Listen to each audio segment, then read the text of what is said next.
Civil hospital के अंदर मौजूद हूँ। एक डेड बॉडी को तो कल निकाल लिया गया था, दाह संस्कार भी हो चुका है गांव शाड़वा के अंदर, और एक बॉडी चौथे दिन निकली। आप देख पा रहे हैं जिसका नाम जयपाल था, और इधर फिलहाल 108 नंबर एम्बुलेंस के अंदर उसकी बॉडी को अभी निकाल कर, क्योंकि वो जमीन के अंदर धंस चुकी थी। आपको पता होगा मोटर को ठीक करने के लिए दो व्यक्ति नीचे उतरे थे और मिट्टी सरकने के कारण उन दोनों व्यक्ति की मौके के ऊपर मौत हो गई थी। 4 दिन के बाद में एनडीआरएफ, आर्मी और पुलिस फोर्स ने बड़ी मुश्किल के साथ में मिलकर और पता नहीं कितनी सारी पोकलाइन ने मिलकर फिर बड़ी मशक्कत के साथ में इस डेड बॉडी को निकालने का काम किया। 4 दिन लग गए इस पूरे के पूरे रेस्क्यू ऑपरेशन को, और फिलहाल इनकी बॉडी को अब सिविल हॉस्पिटल हिसार में लेकर आए हैं और बताया यह जा रहा है कि यहाँ पर इनका पोस्टमार्टम नहीं होगा। ये पोस्टमार्टम करने के लिए अगर 4 दिन हो जाते हैं बॉडी को या 3 दिन हो जाते हैं तो उसके बाद में अग्रोहा रेफर होती है। तो अभी इस बॉडी को अग्रोहा रेफर किया जाएगा और इनके परिवार के सदस्य भी हमारे साथ में मौजूद हैं, आप खुद देख पा रहे हैं। दादा साहब नमस्कार। नमस्कार। 4 दिन के बाद में डेड बॉडी आज मिली है। जी जी, कहने को कुछ बाकी नहीं रह जाता क्योंकि शब्द नहीं है मेरे पास। फिर भी सरकार को क्या कहेंगे, बड़ी मशक्कत के साथ में आखिरी डेड बॉडी तो निकाल ली गई है, लेकिन इनके परिवार वालों को लेकर, छोटे छोटे बच्चे हैं, कुछ कहना चाहते हैं तो आप अपनी मांग को रख सकते हैं। देखिए, मैं तुमको ये इतनी गंभीर स्थिति है कि हमारे से मतलब कहा भी नहीं जा सकता। 4 दिन से वहीं थे सारा परिवार, सारे परिवार के सदस्य खड़े हैं, वो उधर खड़े हैं इस लाइन में सारे ही। तो ये हादसा दोनों ही परिवारों के लिए, जैसे जगदीश था बेचारा बिल्कुल गरीब आदमी, मजदूर आदमी, 80 बरादरी से था। जयपाल ये हमारा जो कज़न, ये भी 2 के लिए जमींदार है, कुछ नहीं पल्ले इनके।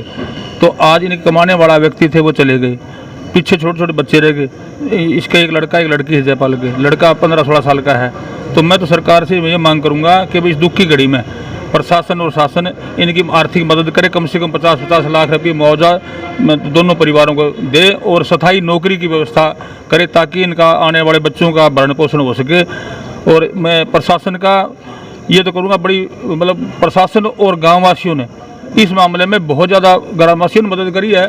और अगर उड्डा सा प्रशासन ना होता तो आपको क्या लगता है? 4 दिन लग गए इस डेड बॉडी को बाहर निकालने में, अगर गाँव वाले होते और वही निकालने की कोशिश करते तो क्या होता, रिजल्ट क्या होता? देखिए, उसका रिजल्ट तो मेरे ख्याल में उससे भी गंभीर होता, क्योंकि एनडीआरएफ की टीम जो है वो टेक्निकल हैंड है, टेक्निकल है, वो आर्मी है, वो टेक्निकल है।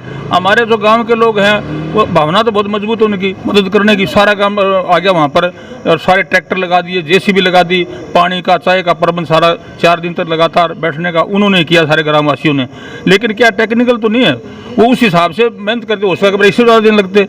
तो मैं तो यही कहूँगा कि इसमें समय तो लगा और लगता भी है, क्योंकि बड़े बड़े टिब्बे हैं वहाँ पर। मिट्टी जितनी सरकाई उतनी दोबारा ऊपर से गिर के आ गई, फिर हटाई, दोबारा फिर गिर के आ गई, और कुआं कम से कम वो 50 फुट तक पक्का था। तो वो टिब्बों के बीच में था, इतनी बड़ी मुश्किल के साथ। जगदीश का तो 23 तारीख को, अगले दिन मानो 10 घंटे के बाद 11 घंटे के बाद निकला, और इसका तो आज चौथा दिन है। चौथा दिन भी 2:15 बजे जाके बॉडी भी कंपोर्ट हो चुकी होगी, स्मेल आनी शुरू हो चुकी होगी। नहीं, बॉडी मतलब आ रही है, लेकिन अभी तक फिर भी यूँ है कि सारा शरीर लगभग तो ठीक सा ही है। स्मेल तो देखो 4 दिन हो गए अंदर, वो तो है भी है, तो नेचुरल है। तो अब ये और बात होगी कि भाई यहाँ ये उनका पोस्टमार्टम नहीं कर रहे। पोस्टमार्टम बता रहे हैं कि अग्रवाह में होगा, 3-4 दिन की डेड बॉडी जो होती है उसका यहाँ नहीं होता। तो अब ये यहाँ शनाख्त करेंगे इसकी और पर्ची काट के फिर हमने वहाँ भेजेंगे, तो वहाँ जाके पोस्टमार्टम कराएंगे। अपना सामान एमआरपी पर नहीं डिस्काउंट पर लो। और हिसार में डिस्काउंट कहाँ मिल रहा है ये जानो सेलट्रेंडिंग.com पर। विजिट सेलट्रेंडिंग.com, पहले कंपेयर करो फिर शॉप करो। जी सर, कुछ कहना चाहते तो आप कह सकते हैं। बस जी के कहना है, बड़ी मुश्किल तो निकल गई और ठीक हो गया, निकल गई जी बॉडी। नहीं तो एक वर्ताकारी सरकार मदद करे पूरी, 50-50 लाख रुपये दे दे दोनों परिवारों को। गरीब आदमी है जी, बड़ा बुरा हाल होगा घर पे। अगर मैं पूछूं, मेरे को वैसे पूछने की जरूरत है नहीं, जिसके घर के साथ में ऐसा बनता है ना, घर पे चूल्हा नहीं जलता, पूरे गांव के अंदर चूल्हा नहीं जला हुआ। हाँ जी, पूरे गाँव के अंदर ही चल रहा। दो मौत हो गई, घर में चूल्हा क्या जलना था, किसी ने खाना नहीं खाया। 4 दिन से लगातार सारा गांव के वहाँ खेत के अंदर टिब्बे के अंदर बैठे हैं, और इतने तूफान भी आए बीच के अंदर, बूंदाबांदी भी आ गई, और तूफान तो इतना आया कि ज़्यादा मिट्टी दोबारा उतनी निकालते दोबारा फिर गिर जाती। कुआं जो था, कुआं जो पहले गिरा था उसके नीचे गए एनडीआरएफ के जवान, तो वो नीचे गए तो फिर दीवार गिरनी शुरू होगी।